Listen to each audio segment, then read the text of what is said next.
Avant de plonger dans cette histoire incroyable, pensez à vous abonner à la chaîne et à activer la cloche. Ici, chaque récit a quelque chose à dire, et vous ne voudrez pas en manquer un seul. La pluie tombait sans relâche sur les trottoirs gris de New York. Les passants pressaient le pas, évitant soigneusement la silhouette titubante d'un homme vêtu d'un manteau trempé, les yeux perdus dans le vide. Son nom était Ethan Miller, autrefois un homme admiré, un millionnaire à la tête d'un empire technologique. Aujourd'hui, il n'était plus qu'une ombre, un esprit brisé errant entre les ruelles sombres et les bouteilles vides. Depuis la mort tragique de sa femme et de son fils dans un accident qu'il n'avait jamais pu se pardonner, Ethan avait tout laissé s'effondrer, sa fortune, sa réputation, et surtout, sa volonté de vivre. Au coin d'une rue, sous un vieux porche, une jeune femme essuyait ses mains couvertes de farine. Lily Turner, 22 ans, sortait d'un double quart de travail dans un petit café du Bronx. Fatiguée, affamée, mais le cœur encore plein de compassion, elle remarqua l'homme affalé contre un mur, une bouteille à la main, le regard noyé dans les larmes et l'alcool. Elle s'approcha lentement. « Monsieur ? Vous allez bien ?» demanda-t-elle d'une voix douce. L'homme grogna, sans lever la tête. « Laissez-moi, je ne mérite pas qu'on m'aide. » Mais Lily resta là, malgré l'odeur d'alcool et le froid mordant. Elle ôta son écharpe et la posa sur ses épaules à lui. « Tout le monde mérite un peu de chaleur, » murmura-t-elle. Ethan releva enfin les yeux, découvrant ce visage jeune, marqué par la pauvreté mais illuminé d'une bonté sincère. Pour la première fois depuis des années, il sentit quelque chose bouger en lui, une émotion qu'il croyait éteinte, l'espoir. Ce qu'elle ignorait, c'est que cet homme sans abri était autrefois propriétaire des immeubles qu'elle nettoyait. Et ce qu'il ne savait pas encore, c'est que cette rencontre allait lui sauver la vie. Le jour se levait à peine sur le Bronx. Les nuages couvraient encore le ciel, laissant filtrer une lumière blafarde sur les trottoirs mouillés. Dans le petit café de la 145e rue, Lily Turner frottait nerveusement le comptoir en attendant les premiers clients. Ses doigts étaient engourdis, son corps épuisé, mais son esprit restait calme. Elle se répétait chaque matin la même phrase. Un jour, tout ira mieux. Mais pour que ce jour arrive, il faut d'abord survivre à celui-ci. La clochette de la porte tinta. Lily leva la tête, et son cœur fit un léger bond. C'était l'homme de la veille, le sans-abri qu'elle avait trouvé ivre, prostré contre un mur. Il portait le même manteau, mais ses yeux semblaient un peu plus clairs, moins perdus. Il entra timidement, comme s'il craignait de salir ce lieu avec sa présence. « Bonjour », dit-elle avec un sourire sincère. Il hocha la tête sans répondre, gardant ses mains tremblantes cachées dans ses poches. « Vous pouvez vous asseoir. Je vous sers quelque chose de chaud ? » « J'ai pas d'argent, » murmura-t-il. « Ce n'est pas une question d'argent. C'est une question d'humanité. » Sans attendre de réponse, elle versa un café noir et posa la tasse devant lui. L'homme la fixa longuement, avant de murmurer d'une voix cassée. « Pourquoi vous faites ça ? » « Parce que quelqu'un doit bien le faire, » répondit-elle simplement. « Il s'appelait Ethan, » dit-il après un long silence. Il ne donna pas son nom de famille, et elle ne demanda pas. Il parlait peu, mais ses yeux trahissaient un passé lourd, presque écrasant.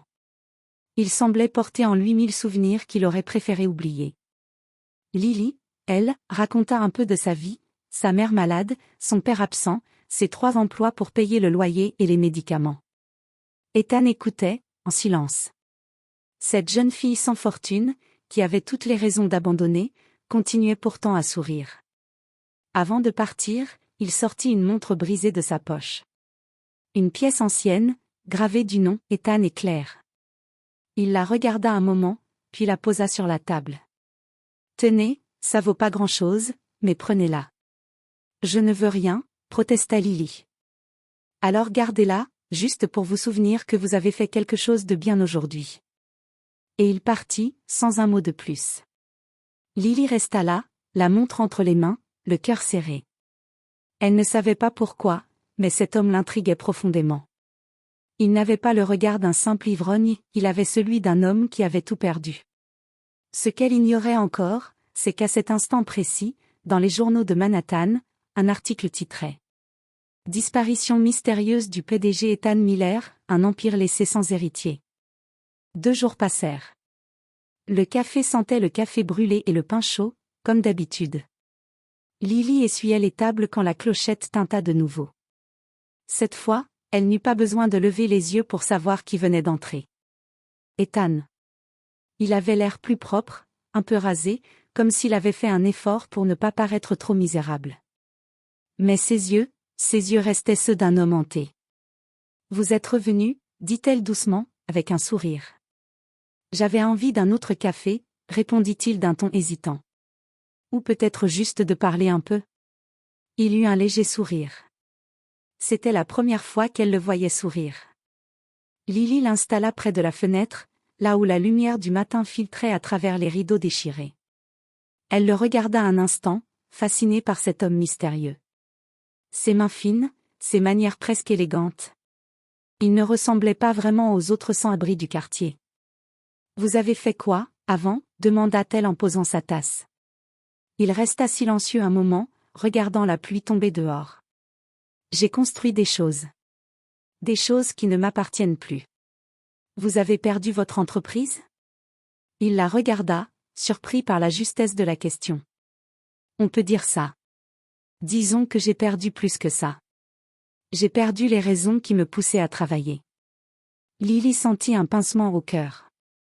Elle ne connaissait pas son passé, mais elle sentait la douleur dans chaque mot.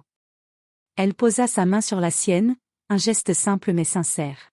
« Ce que vous avez perdu ne définit pas ce que vous pouvez redevenir. » Ethan baissa les yeux. Depuis la mort de Claire, sa femme, personne ne lui avait parlé ainsi. Personne ne lui avait rappelé qu'il pouvait encore être quelqu'un. Après son café, il sortit discrètement, laissant quelques pièces usées sur la table. Lily soupira, elle savait qu'il n'avait presque rien, et pourtant il payait. Cette nuit-là, dans son minuscule appartement, elle prit la montre qu'il lui avait donnée. Elle la regarda longuement avant de remarquer une gravure à peine visible à l'intérieur du couvercle.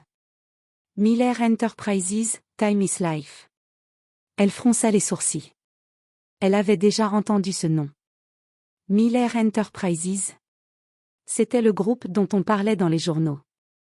Le PDG disparut, l'homme au destin tragique. Son cœur accéléra. Elle chercha aussitôt sur son vieux téléphone, et quand elle vit la photo de l'homme dans les articles, son souffle se coupa. C'était lui. L'homme qu'elle avait trouvé ivre dans la rue. L'homme qu'elle avait cru perdu. Ethan Miller.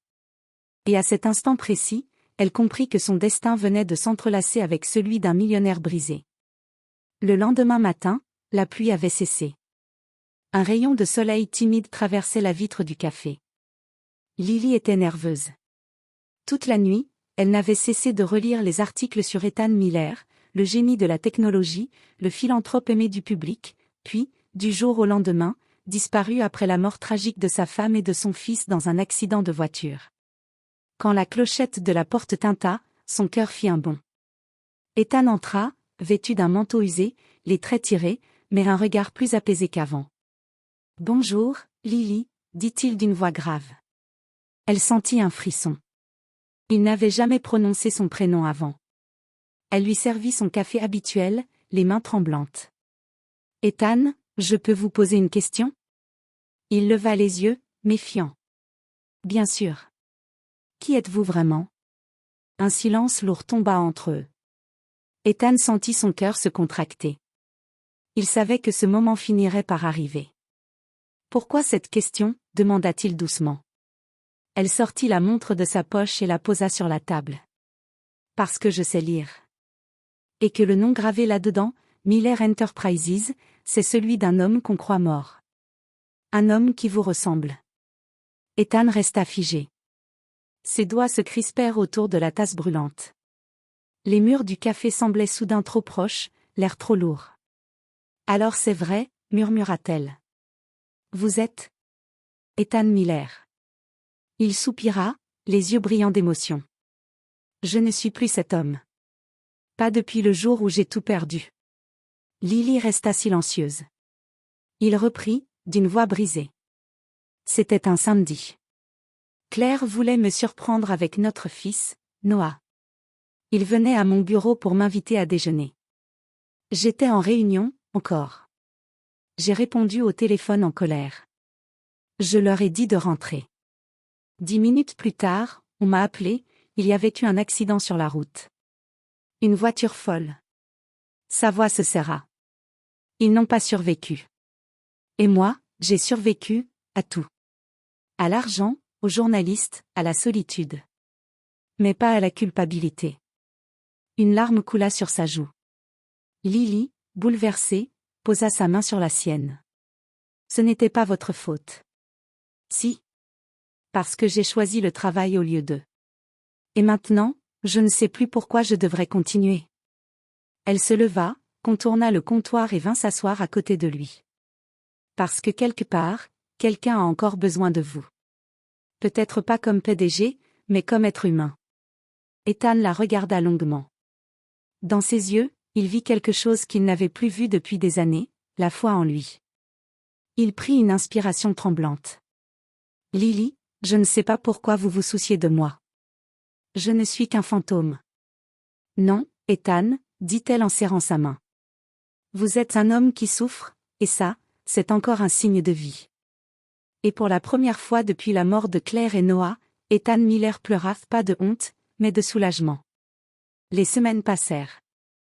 Ethan revint chaque matin au petit café de la 145e rue. Ce n'était plus seulement pour le café, c'était pour Lily. Elle l'écoutait, lui parlait, parfois en silence, parfois en souriant simplement. Et peu à peu, cet homme qui se croyait perdu retrouva un souffle de vie. Un matin, il entra vêtu d'une chemise propre et d'un manteau neuf. Il avait rasé sa barbe, et ses yeux, jadis ternes, brillaient à nouveau. Lily eut du mal à cacher son émotion. « Waouh, quelqu'un a fait un effort aujourd'hui », dit-elle avec un sourire taquin. « Disons que, quelqu'un m'a rappelé que j'en valais encore la peine. Cette personne doit être spéciale, alors. » « Elle l'est, » répondit-il en la regardant droit dans les yeux. Depuis, ils partageaient tout, leurs repas, leurs histoires, leurs silences. Lily lui apprenait la simplicité, la joie des petites choses, un café partagé, une chanson fredonnée, le coucher du soleil sur les toits du Bronx. Et Ethan, de son côté, lui apprenait à rêver plus grand, à croire que la pauvreté n'était pas une identité, mais une étape. Un soir, il marchait dans le parc, sous les lampadaires jaunâtres. Ethan s'arrêta près d'un banc, son regard perdu dans les arbres.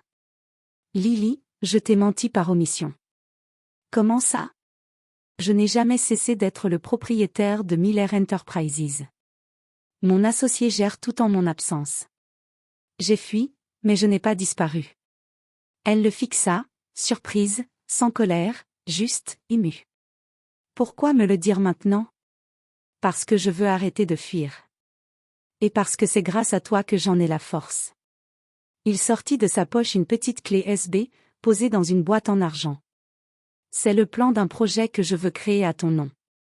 Une fondation pour les jeunes du Bronx, pour ceux qui n'ont rien mais qui ont un cœur comme le tien. » Lily sentit les larmes lui monter aux yeux. « Ethan, je ne mérite pas ça. »« Si. Tu as fait ce qu'aucune fortune ne pouvait acheter, tu m'as rendu ma vie. » Le silence tomba. Puis, doucement, il ajouta. « Et si tu acceptes, j'aimerais que tu sois à mes côtés. Pas seulement pour la fondation. Mais, dans ma vie. » Lily resta muette, les yeux brillants sous la lumière des lampadaires. Elle s'approcha, posa sa main sur la sienne, et dit simplement. « Si c'est pour marcher vers la lumière, alors oui. » Ethan sourit. Pour la première fois depuis des années, il se sentit vivant. L'homme brisé avait trouvé la paix, non pas dans la richesse, mais dans la bonté d'une fille pauvre au grand cœur. Et ce soir-là, sous un ciel lavé par la pluie, deux âmes blessées commencèrent à guérir ensemble. 1 an plus tard. Le soleil se levait doucement sur New York, colorant de rose les immeubles du Bronx. Devant un grand bâtiment rénové, une enseigne brillait sous la lumière du matin. The Lily Hope Foundation, pour donner une seconde chance à ceux qui n'en ont jamais eu. Des enfants riaient dans la cour, des bénévoles distribuaient des repas, et au centre de cette effervescence, Lily Turner Miller tenait un bouquet de fleurs dans les mains. Elle portait une robe simple, le regard rempli d'une douceur que rien ne pouvait éteindre. Une main se posa sur son épaule. Elle se retourna et sourit. C'était Ethan, élégant, apaisé, le visage marqué par la vie, mais le cœur plein. Il n'était plus le millionnaire brisé ni l'homme sans abri, mais un homme transformé. Il t'adore, tu sais, dit-il en regardant les enfants jouer. Non, Ethan, il nous adore, répondit-elle en riant doucement. Il prit sa main, la serra contre la sienne. Si Claire et Noah étaient encore là, ils seraient fiers de toi.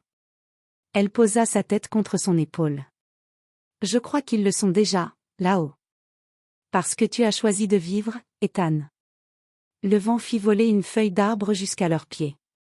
Ethan se baissa, la ramassa, puis leva les yeux vers le ciel. Tu sais, il y a un an, j'étais assis dans la rue, perdu, convaincu que plus rien n'avait de sens. Et puis tu es arrivé, avec ton écharpe, ton sourire, et cette phrase que je n'oublierai jamais. Laquelle, demanda-t-elle en souriant. Tout le monde mérite un peu de chaleur. Elle rit doucement, les yeux humides. Il passa son bras autour d'elle et ajouta. Et aujourd'hui, c'est moi qui veux t'en donner, pour le reste de ma vie. Un murmure de rire et d'applaudissements s'éleva autour d'eux, les enfants les regardaient, heureux, leurs mains jointes comme s'ils bénissaient cette union née de la bonté et du pardon. Ethan embrassa Lily sur le front. Les cloches de l'église voisine sonnèrent 9 heures. Un nouveau jour commençait. Et cette fois, il n'était plus question d'argent, ni de succès, ni de regrets. Seulement d'amour, de foi et de renaissance.